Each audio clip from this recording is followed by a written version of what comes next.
तो साक्षी भाव अपनाना ही पड़ेगा। अब एक छोटी चीज पर और चिंतन करना है सबको, वो भी हम सबके लिए बहुत सुंदर है, और वो है जीवन में कुछ चीजों को स्वीकार करके ही चलना है। स्वीकार करो और अपने चित्त को शांत कर दो। अब सभी पॉइंट निकालेंगे। जीवन में, गृहस्थ में, कुमारियों को, कुमारों को, सेवाधारियों को, समर्पित वालों को, बहनों को, भाइयों को, भिन्न भिन्न सेवाओं में रहने वालों को किन चीजों को स्वीकार करना चाहिए। बिना स्वीकार किए परेशान रहेंगे। पहले माताओं पर हम आते हैं। एक माता है, चित्र बनाओ, उसको 4 बच्चे हैं, माँ बाप हैं, 4 बच्चे हैं, बड़े हो गए, उनको बच्चे हैं। अब क्या स्वीकार करना चाहिए? माँ का चित्त शांत हो जाए। करना है या नहीं अपने चित्त को शांत? शांत हो जाए। उलझनों से कुछ मिलेगा भी तो नहीं ना। क्या संकल्प करना चाहिए, क्या स्वीकार करना चाहिए घरों में? बाबा की बात है। जमीला बहनी बताएंगे। बोलो। सबका अपना अपना, पाठ के साथ एक नाम और दे दे, भाग्य है। चिंता रहती है ना दूसरों की। सबका अपना अपना भाग्य है। सब भाग्य लेकर आए हैं, और हर आत्मा अपना भाग्य जो उसको है वो वहां पहुंच जाएगी। उसमें कोई उसे मदद करे या न करे, वो वहां पहुंच जाएगी, वो उन्हें प्राप्त कर लेगी। कोई चिंता करे, हमारे 3 बच्चे तो बहुत अच्छे हैं लेकिन एक तो पढ़ता ही नहीं है, उसकी चिंता करे माँ। बिल्कुल, मैं देखता हूं माताएं बहुत चिंतित। मैं उन्हें कहता हूं, इतनी चिंता यदि तुम अपनी कर लो श्रेष्ठ स्थिति की, तो उसका भी कल्याण हो जाए और तुम्हारा उससे पहले हो जाए। लेकिन मनुष्य को आदत है वो दूसरों की चिंता ज्यादा। तो ये स्वीकार करना होगा, सबका भाग्य अपना अपना है। इसी के साथ ये भी अब स्वीकार करना है अच्छी तरह से, चिंतन के साथ, कि हर आत्मा 63 जन्मों का, या जितने भी जन्म हैं पिछले, पाप और पुण्य साथ लेकर ही आई है। और तीसरी बात, उन्हें उसका फल भी मिलना है। वो मेरे बच्चे हैं इसलिए वो सुखी रहें क्योंकि मैं बाबा की हूं, ऐसा नहीं होता है। कोई सोचते हैं हम बहुत योग कर रहे हैं फिर भी बहुत विघ्न आ रहे हैं। आज ही 2 फोन मेरे पास ऐसे है, क्या करूं मैं, बहुत योग हमारा तो अच्छा, पर विघ्नों से पीछा नहीं छूट रहा है। क्यों बाबा विघ्नों को नहीं हटाता? ये प्रश्न होते हैं सबके। क्या स्वीकार करें? हमने जो कुछ किया है अब वो क्लियर करना है, शांति से उसको पूरा करेंगे। सबके लिए है ये, छोटे हों या बड़े हों, सबके साथ पाप और पुण्य चले आ रहे हैं, उनसे कोई नहीं बच सकता। बाबा बचा देगा? नहीं, उसने विधि बता दी हमें, ये करो तुम सेफ। अब कुमार बताएंगे क्या स्वीकार करके चलना है। कुमार सब बैठे हैं, सोच लो। भाई बताएंगे गृहस्थ वाले, आपको क्या स्वीकार करके चलना है। हरगोविंद,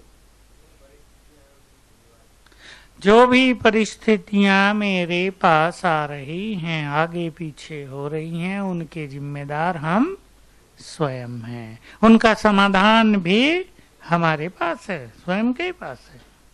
और एक अच्छी बात मैं शुरू कर देता हूं, आप सभी इस पर चिंतन करेंगे।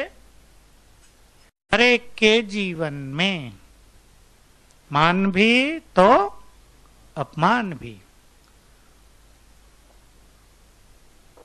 कोई ये नहीं सोचेंगे कि अपमान नहीं होगा, होगा होगा होगा। मैं एक शब्द और जोड़ देता हूं, होना चाहिए। पसंद है या नहीं? नहीं पसंद तो किसी को नहीं, पर होना भी चाहिए। क्यों होना चाहिए? नहीं, यही हमें महान बनाएगा। हाँ, यही हमारी शक्तियों को बढ़ाएगा। आप देख लो जितने महापुरुष हैं, आप साईं बाबा का देख लो। आपने साईं बाबा की जीवन कहानी तो नहीं पढ़ी होगी, मैंने पढ़ी है। एयरपोर्ट पे बिक रही थी किताब, मैंने खरीद ली और रास्ते में ही पढ़ ली। अच्छी मोटी थी, 150 पेज की होगी। मैंने देखा जब ये लोग थे तो लोग इन्हें वैल्यू ही नहीं देते थे, खाना भी नहीं देते थे। कोई गाली देते थे, मुसलमान है, हिंदुओं में क्यों आ गया, हिंदुओं में आ गया, मुसलमान गाली दे रहे, तो हिंदू है मस्जिद में क्यों रहता है, इसको खाना भी नहीं, इसको ऐसे ये वो। और फिर अब उसके नाम से लोग खा रहे हैं। मैं भी उसके मंदिर में, मुझे पिछले साल ले गए, सोने का बना दिया है पूरा, चारों तरफ सिंहासन भी, दीवारों पर भी उसका पीछे का वो सिंहासन भी बना दिया। मैंने सोचा देखो लोगों ने इनको भोजन नहीं दिया और आज इनके नाम से भंडारा चल रहा है, नाम से लोग खा पी रहे हैं, कितनों का जीवन चल रहा है उनके नाम से। विदेशों में भी जाओ, विदेशी लोग साईं बाबा के भक्त हैं, साईं बाबा को याद करते हैं, हमारी समस्याएं ठीक हो जाती हैं। स्वामी विवेकानंद को देखो, वो विदेश में थे, उसका इतना तो पहलू हम सब जानते हैं, बड़ा नाम उसका हुआ, बड़ा पावरफुल था, लेकिन उसको फेस कितना करना पड़ा। भारत के लोगों ने उसकी कितनी ग्लानि कर दी अखबारों में। तो हर व्यक्ति, वो व्यक्ति जो महान बनता है, वो इन सब चीजों को पार करके ही जाता है।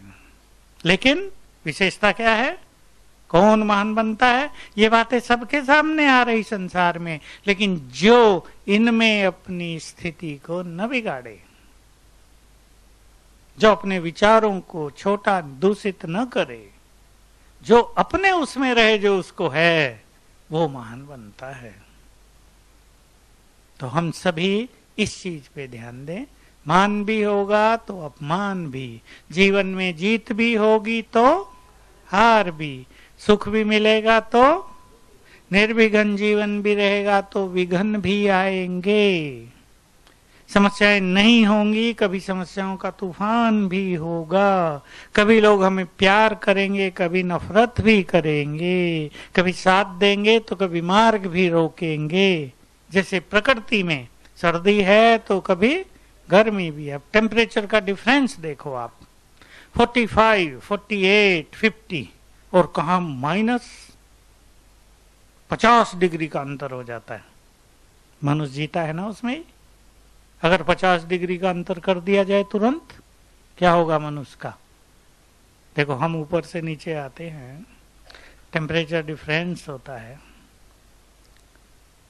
इफेक्ट होता है बॉडी पे, थकान होती है, ऊपर से नीचे उतरे थकान होगी, हमें 15 मिनट रेस्ट चाहिए बैलेंस करने के लिए, नहीं तो थकान होती है। और एकदम 50 डिग्री अंतर, 55 डिग्री अंतर, आबू में तो पीछे -9 तक चला गया। प्रकृति में भी है ना, कभी सर्दी है, कभी गर्मी है, कभी बरसात हो रही, कभी बसंत ऋतु है। इन चीजों को हमें स्वीकार करना ही होता है। सब अपने जीवन में भी देख लें किस चीज को हमें स्वीकार करना है। एक प्रैक्टिकल बात बता दूं कुमारों की, अब समर्पित वालों की। 5-7 भाई एक ही कमरे में रहे हुए हैं, रहते हैं ना शांतिवन में भी। अब सब इकट्ठे रहते हैं, कोई कैसा है कोई कैसा है। किसी को सफाई से रहना पसंद है तो किसी को सफाई का ज्ञान ही नहीं है, उसने सफाई देखी ही नहीं थी कभी जिंदगी में। कोई शांति में रहना चाहता है तो किसी को रेडियो सुननी है, टीवी देखनी है, मोबाइल पे उसको रात को 12 बजे बात करनी है, दूसरे सो रहे तो किसी को खराटे भी लेने हैं, वो किसी के बस का तो नहीं है। और वैरायटी आप जानते हो सब। ऐसे में क्या करना है, हम भी रहे, हम मधुबन में 22 साल 5 लोग रहे साथ में, 22 साल रहे। क्या करना? कुछ चीजों को स्वीकार करके अपनी उन्नति का मार्ग निकाल लेना। मैं हमेशा एक छोटी सी बात सुनाता हूँ। बाबा की मुरलियों के आधार से मैंने जान लिया था कि रात को पावरफुल योग करके ही सोना चाहिए, तो सवेरे अच्छा होगा।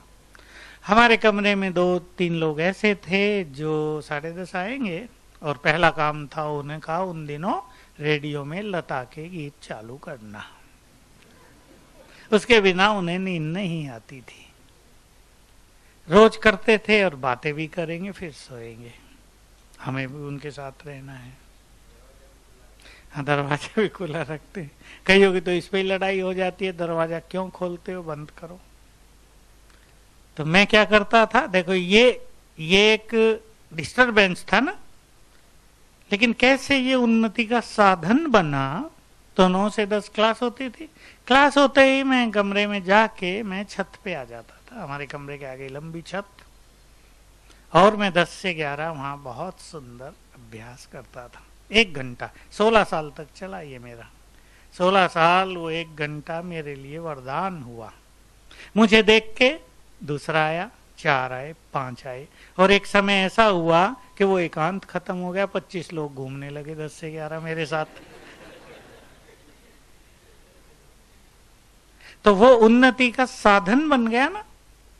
तो एक नेगेटिव चीज भी उन्नति का, मैं सोचता नहीं था कि ये क्यों ऐसा करते हैं, सोने नहीं देते मुझे। ठीक है, इनका अपना एंजॉयमेंट है, हमारा अपना है। हम अपना मार्ग निकाल लेते हैं, फिर दिन में एडजस्ट करेंगे, सो जाएंगे, कोई बात नहीं। तो मनुष्य हर नेगेटिव चीज को भी अपनी उन्नति का साधन बना ले। कोई अपमान कर रहा है, कोई आपके साथ ऐसा व्यक्ति है जो आप पे कमेंट्स करता ही है, जिसको लोग कहते हैं टॉर्चर कर रहे हैं हमें बहुत, तो हम क्या करें, इसको अपनी उन्नति का साधन बना लें कि ये निंदा करते हैं, ये कमेंट्स करते हैं, और मुझे रहना है इसमें अचल अडोल। पॉइंट्स यूज कर लें, हल्का रहना सीख लें, मुस्कुरा के बात को पूरा कर दें, मास्टर ऑलमाइटी का अभ्यास कर लें, उनको भी शुभ भावनाएं दे दें। तो उनकी नेगेटिविटी हमारी उन्नति का साधन बन जाएगी।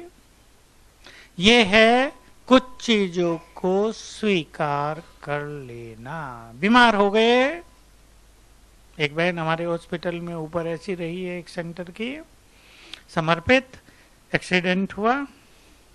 एक्सीडेंट में जैसे सब कुछ नष्ट हो गया, सब कुछ। बस उसका भाग्य ये था कि ऊपर का हिस्सा बचा रहा, ब्रेन सब टूट गया। अब 6 मास तो उसको लगे हैं कि वो अब बस खाट से उठ के थोड़ा बहुत चल सकती है, नहा भी नहीं सकती, अपना काम कुछ, पानी भी नहीं पी सकती। अभी आज ही मेरे से मिली, तो मैं सोच रहा था कल मुझे उससे, कल परसों जाऊंगा तो उससे बात करूंगा मैं। आज टाइम हो गया था उसका, उसको जाना था। तो स्वीकार कर लें। उसकी जो साथी है उसने बताया, ये बाबा को बार बार कहती है, बाबा मुझे उठा लो। मैंने कहा भगवान को ऐसा कहने वाले इस दुनिया में 1 करोड़ लोग होते हैं रोज। अब वो किस किस को उठाए और उठा के कहाँ ले जाए, फिर भेजेगा तो फिर कहेंगे उठा लो, क्योंकि वो तो खेल तो विकर्मों का साथ चलेगा ना। तो कहां तक वो उठाए सबको तो उठाने की बात नहीं, उठकर ऊपर जाए, बस ये बात है। अपनी स्पिरिचुअल लेवल को ऊपर उठा दें, बुद्धि को ऊपर उठा के ऊपर रख दें। उसी परिस्थिति में कुछ ऐसे अच्छे अभ्यास भी हैं जो किए जा सकते हैं। अगर मन में नेगेटिविटी रहेगी, ये मेरे साथ क्या हो गया, कोई क्या सोचते हैं बीमारी में, मैंने ऐसे क्या पाप किए बाबा। बाबा से बात करेंगे, बाबा मैं बड़ी पापी हूँ, मैंने क्या पाप कर लिए, मेरे पापों को क्षमा कर दो, आप ये कर दो। तो योग कैसा हो जाता है, शिकायतों भरा। बाबा कुछ करेगा इसमें, बाबा तो मुस्कुराएगा। बाबा तो देख लेता है ना कौन से पाप किए थे जिसकी ये सजा मिली है, और मुस्कुरा देता है कि जब पाप किए थे तब भी मेरे से पूछा था क्या कि कर लूं, तब तो पूछा नहीं था। साक्षी वो इसलिए है ना कि तुरंत देख लेता है क्या हुआ है, उसका फल है ये, उससे कोई बच नहीं सकता, भगवान भी बचा नहीं सकता, किसे किसे बचाएगा? ये तो नेचुरल संसार का खेल चल रहा है ना। तो जिस परिस्थिति में हम आ गए, भविष्य के लिए भी याद रखेंगे, उसे स्वीकार करके वहीं से उन्नति का मार्ग ढूंढ लें। कुछ भी हो गया हो, अब ये निगेटिव चिंतन के अलावा वो अगर पॉजिटिव चिंतन करे, मन को प्रसन्न कर दे कि बाबा संगम युग पर आपने मुझे जिंदा तो रख लिया, थैंक्स देने लगे बाबा को, अपने शरीर को अच्छी एनर्जी जाने लगे उससे, तो उसका शरीर बहुत जल्दी ठीक हो सकता है। क्योंकि नेगेटिव एनर्जी, बैड एनर्जी बीमारियों को और कॉम्प्लिकेटेड कर देती है, बढ़ा देती है।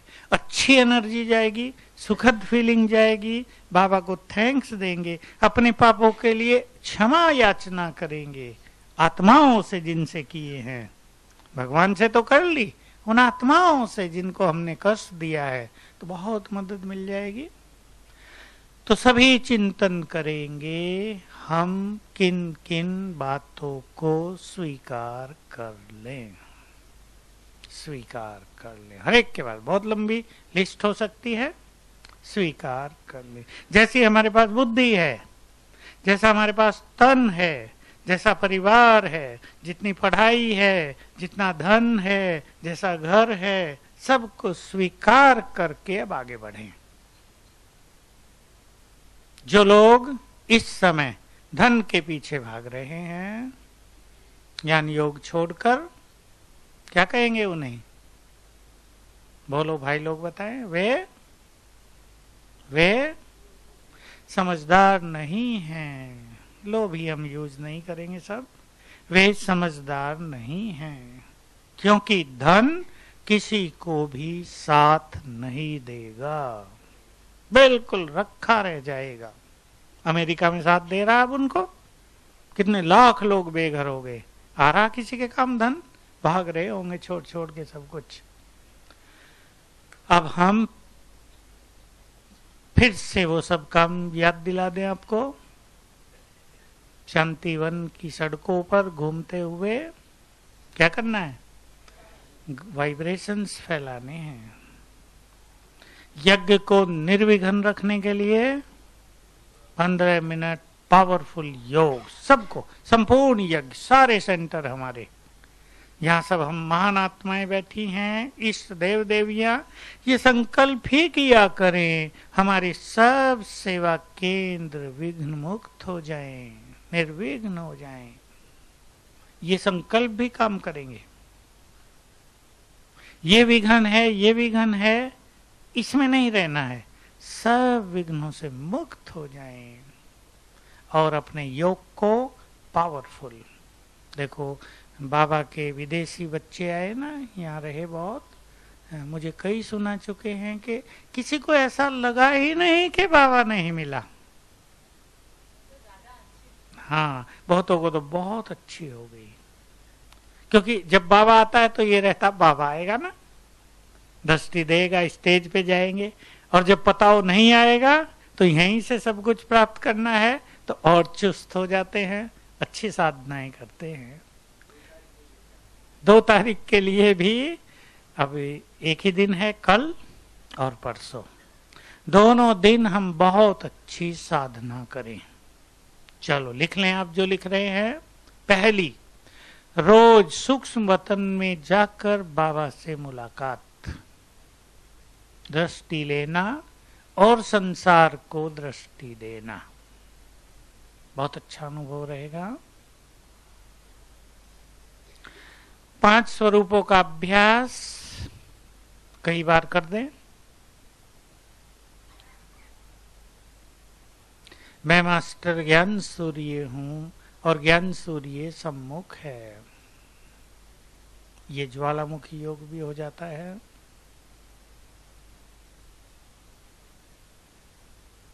साथ में पूज्य और पूर्वज की स्मृति, इतने अभ्यास करेंगे। साथ में वो भी जो पिछली बार हमने चर्चा की थी, प्रकृति को 10 मिनट प्योर वाइब्रेशंस देना। दोनों दिन सदा ही करेंगे, कल और परसों विशेष रूप से, और परसों के दिन विशेष रूप से। परसों बाबा का दिन 2 तारीख, बाबा का आह्वान करेंगे। हर घंटे में 1 बार करेंगे। बाप दादा को बुलाएंगे और देखेंगे परम धाम से शिव बाबा चल दिए, नीचे उतरने लगे, ब्रह्मा तन में प्रविष्ट हुए, फिर दोनों आ गए हमारे सामने, हाथ सिर पे रख दिया, तिलक लगा दिया, वरदान दिया। ये सब अभ्यास जो आप जानते हैं वो करेंगे बहुत अच्छी तरह, तो सवेरे से ही मिलन की अनुभूति होने लगेगी। धारणा ये ध्यान रखेंगे, नो कंप्लेंट और एक्सेप्टेंस, स्वीकार करना। अब हम बाबा का आह्वान करते हैं, योग अभ्यास करेंगे। चलो सभी बहुत मग्न होकर बिल्कुल बाबा के मिलन की सुंदर अनुभूति करेंगे। चलें परम धाम में, बुद्धि को ले चलें। महाज्योति सर्वशक्तिवान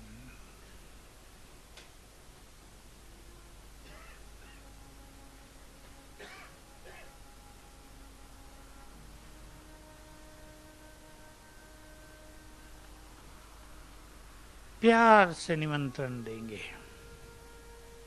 हम आपकी प्यारी संतान बहुत प्यार से आपसे मिलने की इंतजार में बैठे हैं। हे प्यार के सागर, हे खुदा दोस्त, अपना धाम छोड़कर हमसे मिलने के लिए नीचे आ जाओ।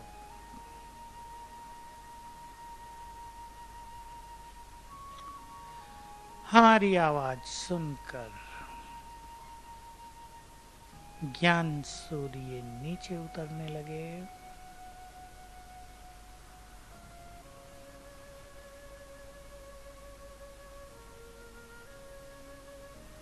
सूक्ष्म लोक में ब्रह्मा तन में प्रवेश किया।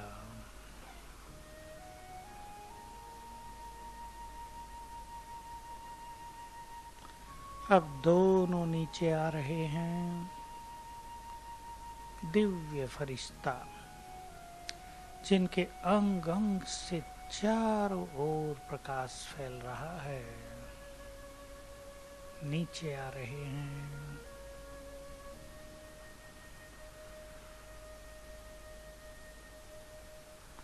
आ गए हमारे सामने। बाबा के मस्तक में महाज्योति चमक रही है, दृष्टि दे रहे हैं।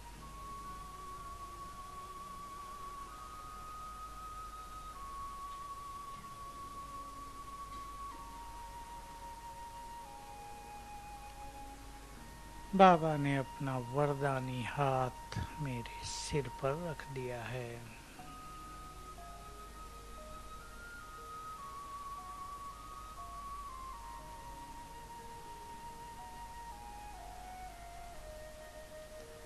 वरदान दिया, बच्चे